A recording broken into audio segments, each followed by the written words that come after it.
Teste girdin nigga, başaramadın yenildin. Punchlarım kızdırdı değil mi? Yerinde gerildin. Playboy diye takılanın tek siktiği eliydi. Müzik için para değil koçum, yetenek gerekir. Sokakta korku yetime denildi serseri. Acizce bakmayın ulan Tanrı'nın eseri. Bizim burada kahveliye canın olur bedel. Karanlık sokaklardan uzak dur, gettoların yeri. Bizim bahsettiklerimiz size ters gelir. Yaşasan yaşadığımız sana pester beyin. Tek gel gelin aga bana bitler verin. Kaleme eline alsam moruk titrer elin. Ağır abileri kemik sesi beatimizde çalar.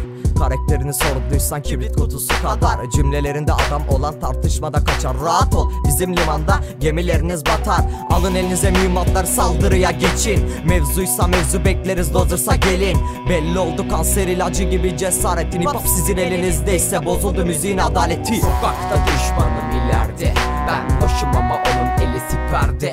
Aradığın adamlığın geçiti bende.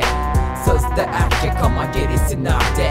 Sokakta düşmanım ileride, ben boşum ama onun eli siperde. Aradığın adamlığın geçiti bende. Sözde erkek ama gerisi nerede? Sözde erkek ama gerisi nerede?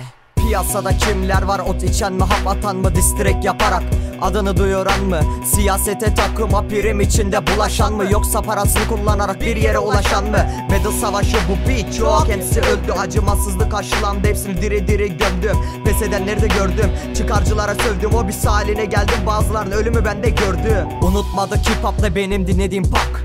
Kafam hafif 90'lar, dinledikleriniz kaltaklar boktan rhyme'larla. Piyasada sahte insanlarla, benim işim punchlarla, o mi seninki parayla. Hip hop, tripim hip hop, burası Losers aga, tripim hip hop.